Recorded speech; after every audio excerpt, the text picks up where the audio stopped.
السلام علیکم کلاس۔ اللہ تعالیٰ کے فضل و کرم سے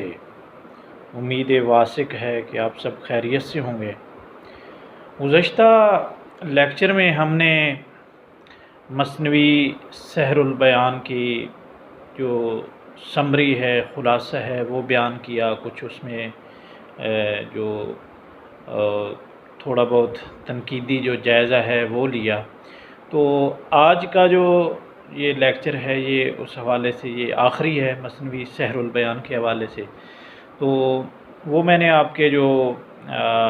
گروپ ہے فورتھ سیمیسٹر کا، اس میں اس کو پی ڈی ایف کی فارم میں نے سینڈ بھی کر دیا۔ آپ اس کا مطالعہ کریں، اس کو دیکھیں۔ اس میں سے اپنی جو مثالیں ہیں، یعنی اشعار کی اگر آپ نے وہ کوٹ کرنے ہیں تو وہ آپ ڈھونڈ کر، یعنی یہاں پر یعنی میں بجائے کہ میں آپ کو بتاؤں اور جو وقت ہے وہ زیادہ لگے، تو آپ یعنی خود اپنی پسند کے وہ اشعار، مثلاً جس طرح بات ہوگی جب منظر نگاری کی، تو منظر نگاری کے جو اشعار ہیں وہ آپ وہاں پر کوٹ کر لیں۔ جب بات ہو باغ کی تیاری کی، جب بات ہو غسل کا منظر جو ہے وہ اس مواقع جو مختلف اس میں آئیں گے اس کے حساب سے آپ یعنی وہاں سے ایک دو اشعار جو ہے، 3 اشعار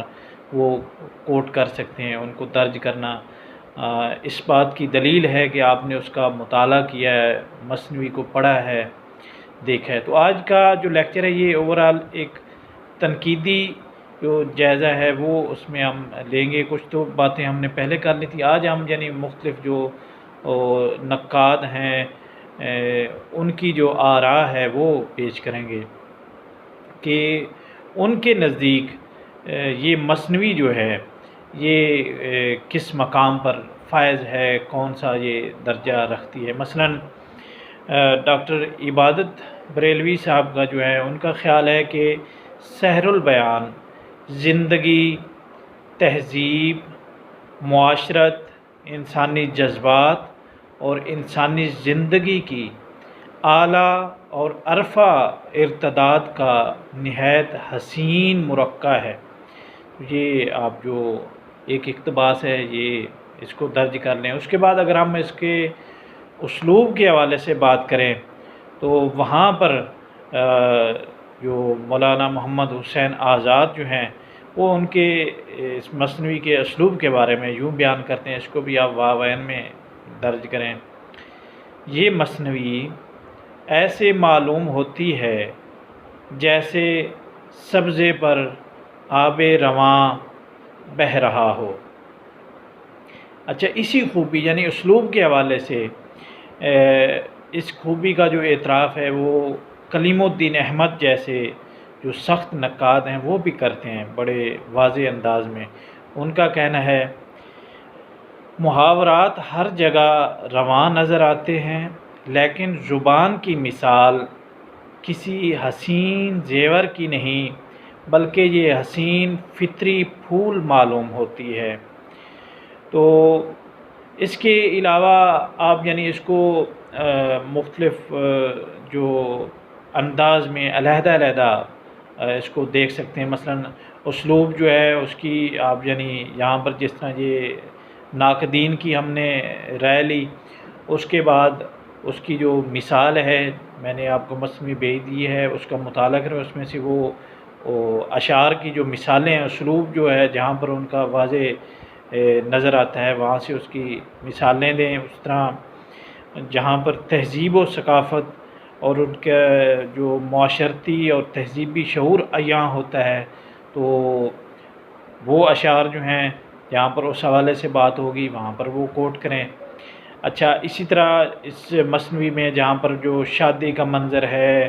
جلوس کی تیاری ہوتی ہے، پھر اس میں ہمیں سراپا نگاری اور سامان آرائش جو ہے اس کے حوالے سے جو بیان ہے وہ ملتا ہے۔ جذبات نگاری، واقعہ نگاری جو ہے وہ کمال کی ہے، اس کے حوالے سے سینکڑوں مثالیں آپ کو مل سکتی ہیں۔ پھر جو ہے سیرت جو ہے اس کو کس طرح وہ بیان کرتے ہیں، سیرت کشی کس طرح کرتے ہیں کہ یعنی جس طرح وہ معروف پری جو ہے اس کا جو سیرت ہے، اس کی جو شکل ہے، اس کا جو سراپا ہے، وہ کس طرح بیان کرتے ہیں، اس طرح بدر منیر کا، اس طرح نجم النساء کا، اس طرح آپ یعنی اس میں سحر البیان کی جو جزیات نگاری ہے اس کے حوالے سے دیکھ سکتے ہیں کہ کس طرح بالکل معمولی اور چھوٹی چھوٹی چیزوں کا خیال رکھا گیا ہے، ان کو بھی بیان کیا ہے، ان کو بھی جس طرح بیان کرنے کا حق تھا وہ حق ادا کر دیا ہے۔ تو آپ یعنی یہ جب اس کا جو مطالعہ کریں گے، دیکھیں گے، تو یہ اشعار جو ہیں اس حوالے سے یعنی جزیات نگاری جہاں پر انہوں نے کھینچی ہے جن اشعار میں، وہ اشعار آپ نوٹ کریں، آپ ان کو اپنے نوٹس میں ان کا جو ہے وہ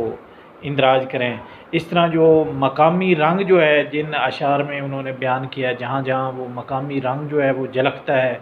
تو اس حوالے سے آپ کو دیکھنا چاہیے۔ تو بہرحال یہ کچھ چیزیں جو ہیں یہ آپ نے ان کا خیال رکھنا ہے۔ اس کے حوالے سے یہ ایک آخری لیکچر ہے آج، اس میں مزید میں اب ڈاکٹر جمیل جالبی کے حوالے سے کچھ ایک دو اقتباسات لکھواتا ہوں۔ تو دوسرا آپ جو ہے کائنڈلی مجھے اسائنمنٹ کے حوالے سے اپنے جو ٹاپکس ہیں وہ مجھے واٹس ایپ بھیج دیں تاکہ مجھے اندازہ ہو کہ کون کس پہ کام کر رہا ہے۔ تو اگر وہ مناسب ہوا تو آپ کو اپنی جو پسند کا جو ٹاپک ہے وہ آپ، بہتر ہے کہ جو ہمارے جو سلیبس ہے ابھی، جس طرح مثنوی یہ سحر البیان ہے، گلزار نسیم ہے، مصحفی ہے، میر انیس ہے، ان پہ یعنی جو 4-5 جو اسائنمنٹس یہاں پر ہو جائیں گی۔ باقی اگر آپ کو کوئی ناول پسند ہے، کوئی افسانہ ہے، کسی کو شعر و شاعری سے شغف ہے، جو شاعری اس نے پڑھی ہے، جو اس کو من کو بھاتی ہے، تو اس کے حوالے سے وہ کام کرنا چاہتے ہیں جس پر کوئی پہلے کام نہ ہوا ہو، تو وہ تو مجھے اندازہ ہو جائے گا میری یعنی جب میں نظر سے وہ گزرے گا تو میں پھر آپ کو الاٹ کروں گا کہ واقعی یہ آپ اس پہ کام کر سکتے ہیں یا نہیں کر سکتے۔ تو یہ ٹاپکس آپ اگر مجھے واٹس ایپ کر دیجیے گا تو پھر وہ باقاعدہ یعنی ریپیٹیشن کا بھی خطرہ جو ہے وہ ختم ہو جائے گا کہ ایک ہی ٹاپک یا ایک ہی موضوع جو ہے وہ 2 اسٹوڈنٹس کے پاس نہ ہو، اور باقی اس موضوع کی نوعیت کیا ہے، اس پہ کوئی پہلے کام نہ ہوا ہو، یا جو ہے وہ پہلے کوئی اسائنمنٹ اس طرح کی نہ بنی ہو، کسی کا کوئی گزشتہ جو ہے کوئی تھیسس نہ ہو، تو ایک نیا کام ہو جو جس میں آپ کی جو اپنی محنت، لگن اور مشقت جو ہے وہ نظر آئے۔ تو یہ چیزیں اس طرح دیکھی جائیں گی۔ تو کائنڈلی وہ جلد از جلد مجھے آپ یعنی جو ٹاپکس آپ کو اچھے لگتے ہیں، آپ کا جو فیلڈ، جو صنف جس پہ آپ کی کام کرنا چاہتے ہیں یا آپ کی جو فیوریٹ ہے، تو وہ آپ مجھے بھیج دیں گے۔ اس کے بعد میں اس کو دیکھ کر آپ کو یعنی وہ فائنلی ایک لسٹ بنا کر سینڈ کر دوں گا کہ یہ ٹاپک جو ہے یہ آپ کو متعین کر دیے گئے ہیں۔ تو یہ آپ کے جو 20 نمبر کے جو اسائنمنٹ ہے وہ اس طرح وہ سلسلہ جو ہے وہ پایہ تکمیل تک پہنچے گا، یہ فائنل ٹرم کے امتحان کی تیاری کے سلسلے میں۔ اور اب ہم جو ہے وہ مثنوی کی طرف آتے ہیں سحر البیان کے حوالے سے۔ تو یہاں پر ہم دیکھتے ہیں کہ ڈاکٹر جمیل جالبی تاریخ ادب اردو میں کس طرح جو ہے وہ میر حسن کو اور ان کی اس عظیم الشان مثنوی کو خراج عقیدت پیش کرتے ہیں۔ تو یہ اقتباس بھی آپ جو ہے وہ نوٹ کر لیں۔ آپ اس کو واوین میں لکھیں۔ میر حسن نے سحر البیان کی کہانی میں انسانی جذبات، قدرتی مناظر، حسین مرقعوں، بزم نشاط اور عالم ہجر کے نقشوں، تقریبات اور رسوم و رواج کو توازن سے ملا کر اپنے مخصوص انداز بیان میں سخن کا دریا بہا دیا ہے، اور ایک ایسی تخلیق کو وجود بخشا ہے جو اردو ادب میں اس وقت بھی منفرد تھی اور آج بھی منفرد ہے۔ سحر البیان کا سحر اس کے بیان میں ہے، جیسے باغ و بہار افسانوی نثر کی مثال قائم کرتی ہے، اس طرح افسانوی نظم سحر البیان میں اپنے کمال پر نظر آتی ہے۔ یہاں پر آپ ویوان جو ہے وہ بند کر دیں۔ تو اس میں یعنی ڈاکٹر جمیل جالبی اپنے الفاظ میں ان کو خراج عقیدت پیش کر دیں۔ اس طرح آگے ایک اور جگہ پر ڈاکٹر جمیل جالبی جو میر حسن کے حوالے سے یوں بات کرتے ہیں کہ میر حسن اپنی بات کو بیان کرنے کے لیے ایسے الفاظ استعمال کرتے ہیں جن سے لفظ و معنی کا ایسا ہی رشتہ قائم ہو جاتا ہے جیسے روح اور قالب کا۔ الفاظ کی ترتیب ایسی ہو کہ جس سے روانی اور بے ساختگی میں اضافہ ہو اور ذہن براہ راست معنی تک پہنچ جائے۔ الفاظ سے بیان میں ایسے رنگ بھرے جائیں جو فطری بھی ہوں اور دلکش بھی۔ اس کے لیے وہ موقع و محل کے مطابق زبان استعمال کرتے ہیں۔ ہر طبقے اور کردار کی زبان میں اس طبقے کا مخصوص لہجہ اور مزاج بھی موجود رہتا ہے۔ رمال، نجومی اور پنڈت کی زبان کا باریک فرق تک میر حسن کے پیش نظر رہتا ہے۔ سادگی و پرکاری اس طرز کی جان ہے جس میں بہتے دریا کی روانی بھی ہے اور موجوں کا اتار چڑھاؤ بھی۔ طرز غزل کی بنیادی صفت غنائیت ہے اور مثنوی کی بیانیہ ہے۔ میر حسن اپنے طرز میں غنائیہ اور بیانیہ کو ملا کر ایک کر دیتے ہیں۔ وہ خارجی مناظر میں داخلی کیفیات اور داخلی کیفیات میں خارجی عناصر کو ملا کر شیر و شکر کر دیتے ہیں، جس سے ایک ایسا طرز وجود میں آتا ہے جو سحر البیان کے ساتھ مخصوص ہے۔ وہ اپنے بیانیہ انداز میں تشبیہات و استعارات کو بھی استعمال کرتے ہیں، ثنائے بدائع کو بھی برتتے ہیں، لیکن تشبیہات، ثنائے بدائع، ایہام اور رعایت لفظی طرز بیان میں اس طور پر چھپ جاتے ہیں کہ مثنوی پڑھتے ہوئے محسوس نہیں ہوتا کہ یہ اثر آفرینی، تشبیہ یا کسی سند کی وجہ سے ہے۔ فنی اثر پیدا کرنے کے لیے جہاں ضرورت پڑتی ہے، میر حسن کئی اشعار میں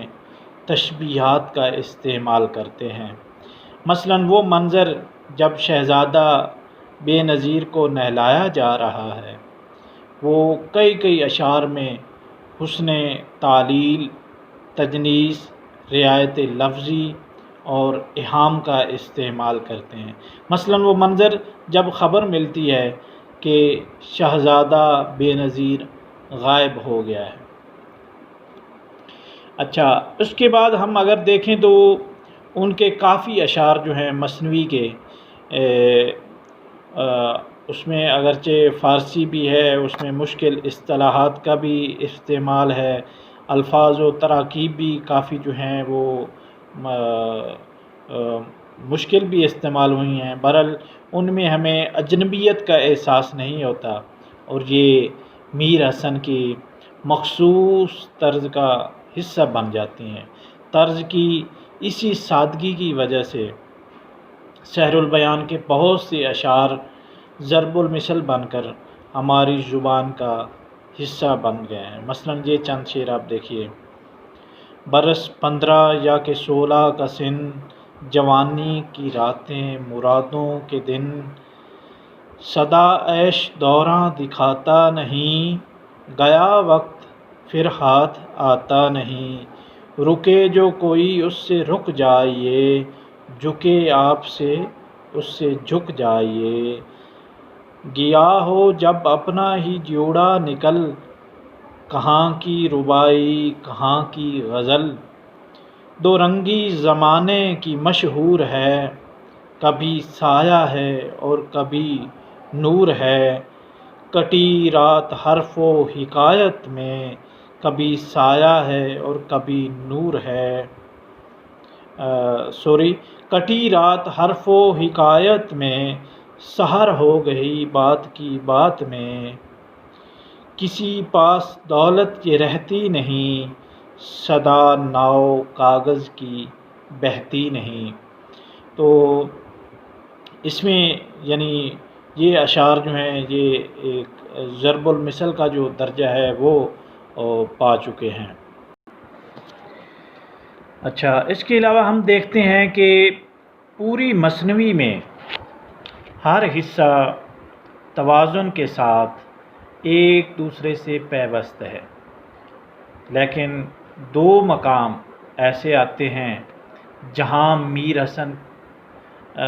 کا قلم جو ہے وہ ایک جگہ عاجز اور دوسری جگہ تھکا ہوا نظر آتا ہے۔ ایک اس وقت جب پہلی بار بے نظیر اور بدر منیر ایک دوسرے کو دیکھتے ہیں اور دونوں ایک دوسرے پر عاشق ہو جاتے ہیں، شہزادی اس کا اظہار نہیں کرتی اور بے نظیر کو وہیں چھوڑ کر کمر اور چوٹی کا عالم دکھا کر وہاں سے دالان میں چلی جاتی ہے۔ میر حسن جاتی ہوئی بدر منیر کی تصویر اور اس کے تاثرات پیش کرنا چاہتے ہیں اور تقریباً 20 شعر لکھتے ہیں، لیکن وہ اس عالم کو بیان نہیں کر پاتے۔ یہ اشعار نہ صرف مثنوی کے تناسب کو بگاڑتے ہیں بلکہ مثنوی کی روانی کو بھی متاثر کرتے ہیں۔ خود میر حسن کو بھی اس عجز بیان کا احساس ہے جس کا اعتراف وہ ان اشعار میں کرتے ہیں۔ دیا شعر کو گرچہ ہر بار طول، ولیکن یہ ہو عرض میری قبول، بہت موشگافی جو کی میں نے یہاں، گھٹانے کی جاگے نہ تھی درمیاں، تس اوپر جو پوری نہ بیٹھی مثال، ہوئی ہے میری فکر مجھ پر وبال۔ دوسری جگہ اس مقام پر ان کا قلم جو ہے وہ ہمیں تھکا ہوا نظر آتا ہے جہاں بے نظیر اور بدر منیر اور فیروز شاہ اور نجم النساء کی شادی کا بیان ہے۔ یہاں یوں محسوس ہوتا ہے کہ وہ جلدی سے اس مثنوی کو ختم کر دینا چاہتے ہیں۔ اچھا، اس کے علاوہ ایک جو چیز ہمیں نظر آتی ہے کہ آج کی جو زبان کے اعتبار سے اس مثنوی میں بعض متروک الفاظ بھی ملتے ہیں، جیسے کہا کہ کہیں اور گالیاں کہیں، آپ یعنی کہہ کے بولتے ہیں کہا کہ۔ بعض مصروں میں جمع بنانے کا وہ طریقہ بھی ملتا ہے جو میر و سودا کے ہاں بھی ہے اور داغ کے ہاں بھی، جیسے ادھر اور ادھر آتیاں جاتیاں۔ میر و سودا کی طرح میر حسن نے بھی کہیں کہیں علامت فاعل نئے کو ترک کر دیا ہے، جیسے رو دھو کے میں رات کاٹی تمام، یا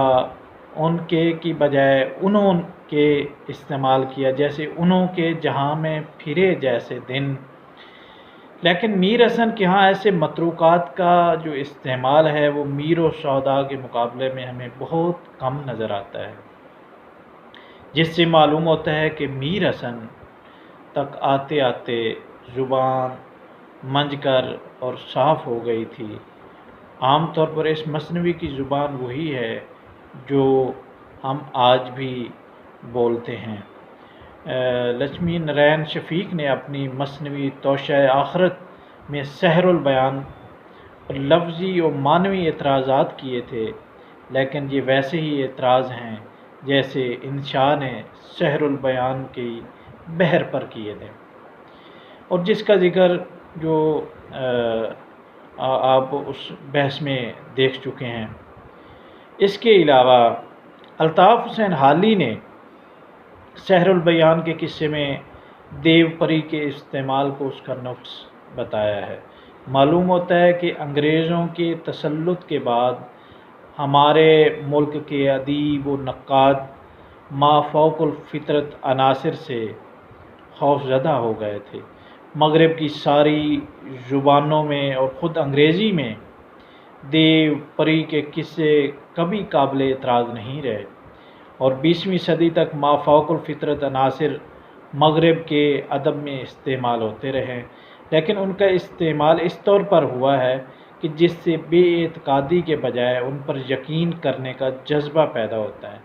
میر حسن کے ہاں بھی جنوں، پریوں اور آدمیوں میں کچھ زیادہ فرق نہیں ہے۔ میر حسن کی اس مثنوی نے آنے والے دور کی شاعری کو بہت متاثر کیا۔ میر انیس کے مرثیوں پر سحر البیان کا اثر نمایاں ہے۔ مثنوی گلزار نسیم مزاج و طرز کے اعتبار سے مختلف ہونے کے باوجود سحر البیان کے زیر اثر ہی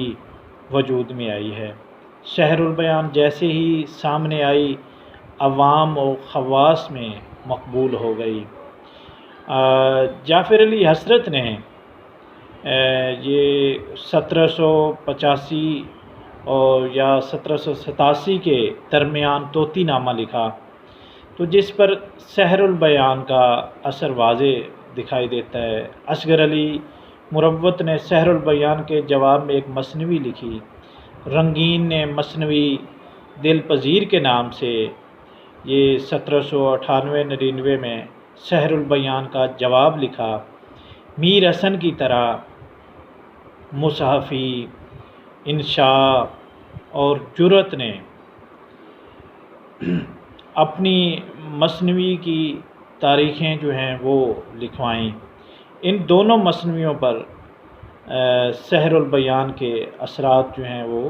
واضح ہمیں نظر آتے ہیں۔ اس مثنوی کی اہمیت یہ ہے کہ اس کے کردار ذرا منفرد ہیں، اور ان کا جو انداز اور بیان اور اسلوب ہے وہ باقی جو مثنویاں ہیں ان سے ہٹ کر ہے، ان سے منفرد ہے، ان سے جدا ہے، اور یہی انفرادیت اور اسلوب کی روانی اور منظر نگاری اور جو شاعر ہے، جو تخلیق کار ہے، اس کا جو تجربہ ہے، اس کی جو تخلیقی قوت ہے، وہی اس کو باقی اس عہد میں لکھی جانے والی یا بعد میں، اور یہاں تک کہ اردو کی ممتاز ترین جو مثنویوں میں شمار کرنے پر ہمیں مجبور کرتی ہے۔ ان سب باتوں سے یہ واضح ہوتا ہے کہ میر حسن نے اس مثنوی کی بدولت، اس کے ذریعے ایک ایسی روایت کو جنم دیا کہ جس کے اثرات اردو ادب پر گہرے پڑے۔ سحر البیان کے فن میں جادو کا سا اثر ہے۔ یہ رنگ اپنی آفاقیت کی وجہ سے آج بھی جدید زمانے کے رجحانات و مذاق سے قریب تر ہے۔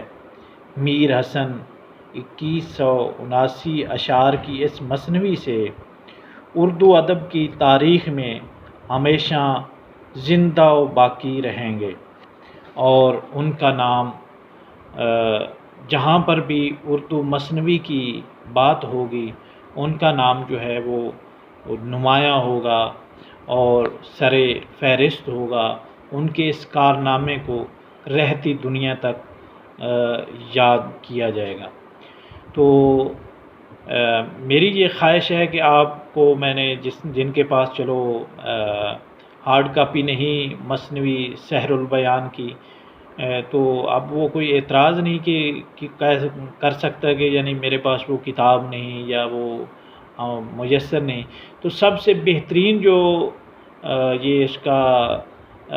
تحقیقی اور تدوینی ایڈیشن وہ رشید حسن صاحب نے جو ان کو اس کی تدوین کی ہے، وہ میں نے آپ کو PDF فارم میں جو شعبہ اردو کا MPhil 4th سیمسٹر کا جو واٹس ایپ گروپ ہے اس میں بھیج دیا ہے، تو کائنڈلی آپ اس کا مطالعہ کریں۔ تو یہ کافی فرصت کے لمحات آپ کو میسر آئے ہوئے ہیں اس کرونا وبا کے دنوں میں، آپ اس سے حظ اٹھائیں، اس کا مطالعہ کریں، اس کے جو دیباچہ ہے، مقدمہ ہے، وہ بہت بہترین ہے، تو اس کو دیکھیں، اور اس میں سے جو ایک ہوم ورک کے طور پر آپ لیں کہ یعنی اس کا مطالعہ کرتے ہوئے جو اشعار آپ کو جس جگہ کے، جس موقع کے، جس مناسبت سے اچھے لگتے ہیں، آپ کو یاد رکھنے آسان محسوس ہوتے ہیں، وہ آپ یاد کریں اور ان کو نوٹ کر لیں، اور نوٹس کی جو ہے وہ ترتیب بنائیں، ان کو اس طرح درج کر لیں، تو اس کا یعنی 2200 کے قریب جو اشعار ہیں، کوئی اتنے زیادہ نہیں ہیں، یہ ایک اگر آپ ادب کے جو طالب علم ہوتے ہوئے اس سے حظ نہیں اٹھا سکتے تو یہ افسوس ہی کیا جا سکتا ہے، تو اس کا ایک دو دفعہ لازمی آپ مطالعہ کریں اور اس کے مقدمے کو اچھی طرح پڑھیں، اور جو ایک تدوین کے حوالے سے جو لوگ کام کرنا چاہیں گے ان کے لیے بھی ایک بہترین چیز ہے کہ تدوین کیسے کی جاتی ہے، تحقیق و تدوین کے حوالے سے کافی جو رشید حسن خان کے جو نمایاں کام ہیں ان میں سے یہ ایک کام ہے، تو آپ اس کو دیکھیں، اس کا مطالعہ کریں۔ تو جو اس کے علاوہ میں پھر گزارش کروں گا کہ آپ اپنے جو فیوریٹ ٹاپکس ہیں جس پہ آپ کام کرنا چاہتے ہیں تو کائنڈلی مجھے وہ آپ واٹس ایپ کر دیں تاکہ میں وہ دیکھ لوں کہ کیا اس پہ کام جو ہے وہ کرنا ممکن ہے یا نہیں ہے۔ تو اس کے علاوہ جو ہے باقی یہ پھر آج کا یہ لاسٹ لیکچر تھا مثنوی سحر البیان کے حوالے سے، تو نیکسٹ جو ٹاپک ہے لیکچر جو ہے وہ ہم مثنوی جو گلزار نسیم ہے اس کے حوالے سے بات کریں گے۔ شکریہ۔